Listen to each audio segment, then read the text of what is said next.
In this video, I'll introduce you to different types of guitars. A nylon acoustic, a steel string acoustic, and two different types of electric guitar.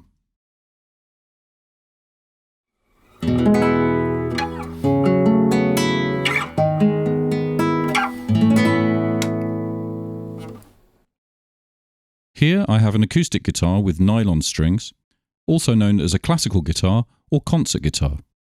First I'll show you the different parts of the guitar. The part we find right at the end here is called the head or the head plate. This part's called the neck, and this is the body.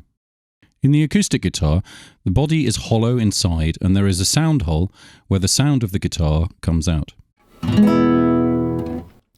On the headstock we have the tuning mechanisms, which are also called tuning pegs. And you turn the pegs like this to tune the guitar. From there, the strings lead over what we call the nut, which has small notches to keep the strings in place. And this is also the first point of support for the strings. The other point of support for the strings is here at the back, and it's known as the bridge. And the length between the nut and the bridge is what we call the scale. On the neck, we have the frets, and here is where you play your notes. On the classical guitar, you can see that the 12th fret here is blended into the body of the guitar. This makes reaching the high positions rather awkward, and so it was changed in later designs of the guitar.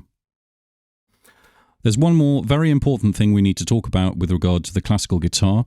It seems that some people, not sure why, but they like to put steel strings on these guitars. Maybe it's because they sound a bit lighter. But you really shouldn't do this, because the bridge is designed to withstand the tension of nylon strings, which is lower than that of the steel strings. And if you put steel strings on a classical guitar, they can cause damage to the bridge, or they can completely warp the neck. So please only ever use nylon strings on classical guitars.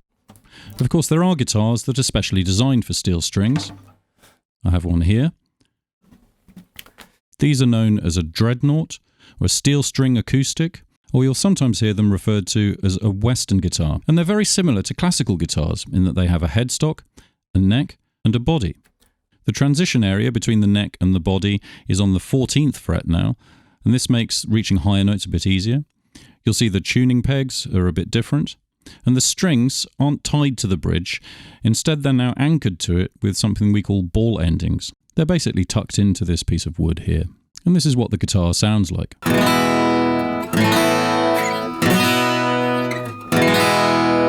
A little brighter than the nylon-stringed classical guitar. Now let's look at the electric guitar. Here I have a Fender Stratocaster model, which you can see in many ways is similar to an acoustic guitar in the sense that it has 6 strings, which are tuned in the same way, but the tuning mechanisms on the headstock are arranged in a single row and not the double row that you find on the acoustic. And we still have the nut and the fretboard, but the neck-body transition is very high because part of the body is actually cut out of the guitar. This is also known as a cutaway, and sometimes we have 2 cutaways, and obviously we have 2 here. And the Stratocaster that I have here is known as a double cutaway guitar. The body is solid, not hollow inside, and of course this makes it thinner. So that's what it sounds like when you play the guitar unamplified. So here we have 3 different pickups, each in its own specific position. And these capture the vibration of the strings, which is then transmitted through the connected cable to the amplifier. The pickups are selected via this switch here. If I have the switch in the lower position, which is also called position 1, then the bridge pickup, which is close to the bridge, is active. It sounds like this.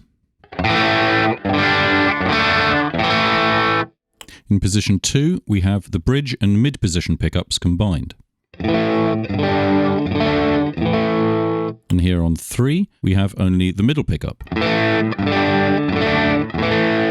Then, of course, in position 4, we have these two, the neck and middle pickups. And lastly, in position 5, we have the neck pickup. So the whole thing is controlled with these 3 knobs.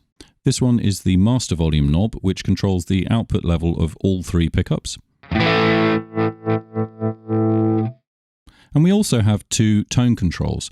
The first one is a bit like the treble knob on a stereo. Use it to lower the high frequencies. And also the first one only affects the neck pickup. This is what it sounds like all the way down.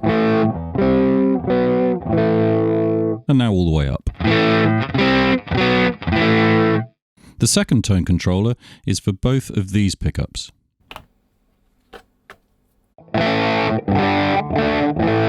Also toned all the way down and all the way up. So the original version of the Stratocaster was designed a little differently. In that one, the neck pickup was controlled by this knob, the middle pickup used this knob, and there was no knob for the bridge pickup. So things have changed a bit since then. Now this knob controls both pickups. Here's another special feature of the Strat. We have a vibrato lever, also known as a whammy bar. It's mounted on the bridge, which makes it movable. Let me show you.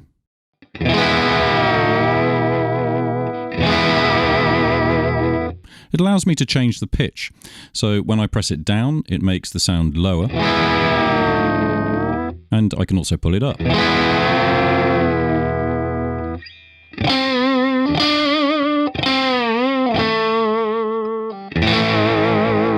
So you can use it to create anything from subtle to extreme vibrato. There are some whammy bars that allow the strings to be completely relaxed. This is a standard tremolo. Also, it's important to note how the pull of the strings is all on the back of the bridge. Let me just turn it over, I'll show you. So you can see that the bridge itself is held in place by springs, and these allow the bridge to float on a block. So on the one side we have the strings, and behind them we have the springs, and the bridge is held in position by the string tension. Now, if you've got the kind of guitar that has a floating vibrato system, it's very important to remember that when you change strings, you should do so individually, one after the other, and always start with the low E string. Make sure that the tension is always constant. If you do try to change all your strings in one go, what will happen is the bridge mechanism will just come apart, and this will make it very stressful to tune your strings properly. You'll feel like it's taking you forever. So this is why if you've got a guitar with a free-floating bridge mechanism, you should always tune one string at a time. So you insert one string, tune it, insert another string, tune it, and so on. Okay, let's look at the next guitar. So you've seen this guitar here many times in many Music to Me clips. It's my Les Paul, and it's a bit worn out. It's been through a lot, and I've used it in many shows over the years. So the basic layout is the same as the other guitars. The shape of the Les Paul, though, leans a little more towards that of the acoustic guitar, as you can see here with the rounded body. As you can see, we have a cutaway here. And this kind of guitar is called a single cutaway design, because we only have the one cutaway. It has two pickups, both of which are the type we call humbucker. I'll show you the difference between a humbucker pickup and the single coil pickup design like we had on the Stratocaster. So this is a humbucker pickup. The Strat has a single coil pickup that basically looks like this. It's only the one coil.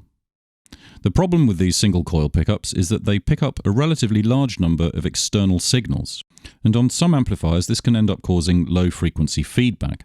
So to eliminate this feedback, which is often called hum, a two-coil pickup design was created which suppresses the hum. So their ability to eliminate this hum is where they got the name humbucker, in case you ever wondered why they were called that. So these are built into the Les Paul guitar. My Les Paul has metal caps over the pickups, but basically underneath there's just a pickup with two coils. The Les Paul also has a switch for the two pickups. It only has three positions. Here we have the neck pickup, which is known as the rhythm pickup. In the lower position, we access the bridge pickups, also called the treble pickups. You'll hear that this is a bit more trebly. This is always the case with pickups, in fact. You'll find that the closer they are to the bridge, the more treble they produce. In the middle, we have the combination of both pickups. And here we have four control knobs, which is one of the things that's special about Les Paul guitars. We have a volume knob for the neck pickup. That's this one here. And this is a tone control knob for the neck pickup. Here's the volume knob for the bridge pickup. And this is the bridge tone control. That's actually quite nice because it allows you to set up very different sounds. So for example, you might have an amplifier that you've set with the gain quite high, so it's set up for distortion. This means that just by turning down the volume on the guitar itself, I can reduce the amount of distortion without touching the amp. I'll do that now with the neck pickup volume knob. So for this, I'm going to set it to a value of 6 out of a possible 10.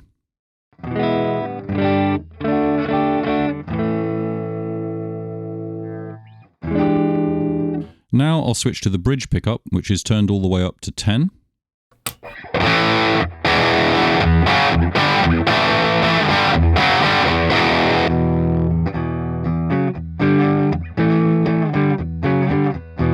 Back to the bridge pickup. And the neck pickup.